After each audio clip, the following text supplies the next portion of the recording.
Welcome back to The Story Is. I'm Elex Michaelson. We continue to follow the big top stories. The president says Iran would, quote, get blown away if it tries to do something in the Strait of Hormuz. This comes as Donald Trump insists that the U.S. still has total control over the critical waterway. Meanwhile, Trump administration officials are warning of higher oil and gas prices for next year. President Trump says he followed instructions from the Secret Service and military when he secretly switched aircraft in Turkey last month. A U.S. official tells CNN the covert switch was prompted by an Iranian assassination threat. After boarding Air Force One in front of the cameras, President Trump secretly exited the aircraft via a catering truck and was rushed into a smaller military plane without anybody noticing. President Trump flying to Ohio earlier to watch the end of the so-called Patriot Games, the Trump-backed event featuring high schoolers from every U.S. state, territory, and some tribal nations competing in various athletic challenges for $125,000 in scholarship money. Some politicians and observers say it wasn't a fair contest, alleging competitors were chosen for their alignment with Trump's politics rather than merit. Now back to the other big story we're following right now, the Wisconsin Democratic primary for governor. Still too close to call. We keep getting new numbers. You're looking at them there. Now 2,778 votes separate David Crowley and Francesca Hong. We've seen some changes, but we haven't seen the amount of changes that we would expect. And there's a crazy convert story for why. We just hit on this a little bit with Stephen Olicaro as we bring in our panel, Ron Brownstein, Katie Porter, Matt Klink. Listen to this. This is from the Associated Press, reporting that at least 28,000 absentee ballots in Milwaukee could be delayed at least an hour. According to the AP, Milwaukee Election Commissioner Director Paulina Gutierrez said that audit logs instead of ballot results were uploaded onto flash drives. According to reports from the AP, those ballots could be the difference in the razor-thin Democratic primary for Wisconsin governor. So at a time when people are so focused on our votes and how they're cast and how they're counted and all the rest of this, this is not a great story. No, look, I mean, you know, when elections get this close, you know, I mean, I remember I was in 2000, I was in Tallahassee during the recount forever. It gets very cold in Tallahassee in the winter. And someone said, I forget who, someone said to me, we have finally, it was one of the county election commissioners says, we have finally come to an election where the margin of victory is smaller than the margin of error. And, you know, I'm not sure we're there in Wisconsin, but, you know, when every vote counts, sometimes the system buckles a little under the pressure. Yeah, as we think about hanging chads. Yes, for people exactly. old enough to remember what that means back in 2000, not so much an issue anymore. As we now do electronic vote counting, and you've got USB problems, Matt. Look, there's still the human error factor. Someone hit the wrong button and hit save on the wrong file. I mean, it happens all the time. Unfortunately, it's just now with the world watching. Yeah. So, I mean, it doesn't seem like there's any ill intent here. There's no skullduggery or things going on. Someone just screwed up, and I'm sure that they'll figure it out and get the right drive to the right place. But and it frustrates people like us. And meanwhile, we wait for David Crowley, who we hear is waiting to hear those results before he comes out to speak, yet his party continues. Francesca Hong's party already over.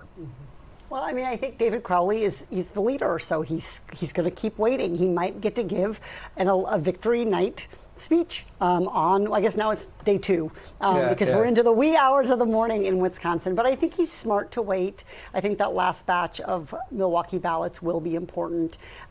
It's, you know, we're getting closer and we're having kind of the same problem we saw Haley Stevens have with Abdul El Sayed. There's just aren't that many uncounted ballots left.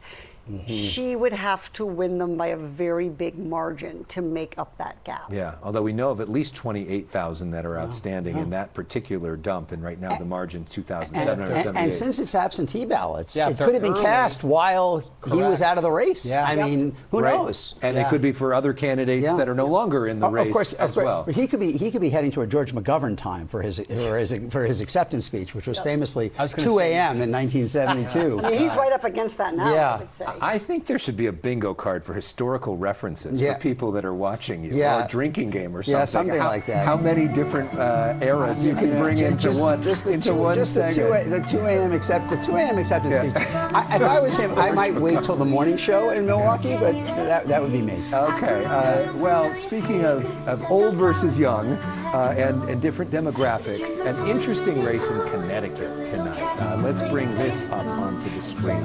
Yet another incumbent Democratic congressional candidate is out, or will be out in January. Luke Brannan defeats John Larson. John Larson, 78 years old. Luke Brannan in his 40s, Congress member. Porter, this is somebody you served with for a long time. There's clearly a wave happening right now with young Democrats who are fed up with old Democrats. Yeah, I mean, look, John Larson was a terrific member, worked tirelessly on Social Security, but I think what Luke Brannan said back was, yeah, you've been working tirelessly, and guess what? Social Security still isn't fixed. You've had a decade plus to try to get this issue fixed, and you haven't gotten it done. And you've been eligible for it for 13 years. That's right. So take a gamble on me. Like, give me a stab at it. And I think there was some of that feeling that when we got in 18, all the new Democrats, we were eager to do things. And one of the things I kept hearing is, well, I have a bill on that. I've been working on it since the mid-90s. And part of my reaction was, maybe you're not going to get it over the finish line if you've been waiting for 25 years to do it. And so I think that this one's an interesting one because it wasn't a progressive moderate fight. It really was like, you've been at this for a long time, and it just isn't, you're just not doing it anymore. And I think if I'm Ed Markey in Massachusetts, and I'm facing Seth Moulton, this result makes me a little nervous. Very nervous. Yeah, absolutely. And Moulton chose not to. Seth Moulton's running against Ed Markey in the Massachusetts, which will be one of the last primaries. primaries. Markey is the current senator. 70. He's been in the House, run for president. I think Markey was elected around the same time he was born in '76. The Moulton chose not. Moulton has been kind of a centrist gadfly in the Democratic Party, but he chose not to run. He's really de-emphasized all that. He's made it fundamentally about generational change. As we said before, that was a powerful impulse for something like Peggy Flanagan, 46, Al-Sayed, 41, Crowley, 40, Hahn, 37. Also, depending on how you count one complicated example in Texas, this is either the most incumbents who have lost in a non-reapportionment year since 1970 or now since 1962. So there is a level of discontent that goes beyond even what's happening in the Democratic Party. We just got Nixon and Kennedy thrown in. Yeah, I didn't. Taking it back to before I was born, Ron. Exactly. I mean, it's interesting that a lot of these things, as we watch here in California, did not happen here. We had Jake Levine running against Brad Sherman. There are other examples of that in California. California seems to be a bit of an outlier to almost all of the national trends that we've seen in the Democratic Party this year. I think that's right. I mean, we saw this with some of the frustration toward Joe Biden post that debate. People, why wasn't he? He's didn't do a good job. And yet we saw at that very same moment people saying, like, we can't ever criticize, Senator Feinstein. She's fine. We should honor her. We should let her keep serving. So I do think California is a little different on this. And I can't explain it to you, but I think we've seen it in enough instances that it's there. It's Doris Matsui, right? Doesn't she? She still has the younger progressive challenger, top two finish. Yes. Right.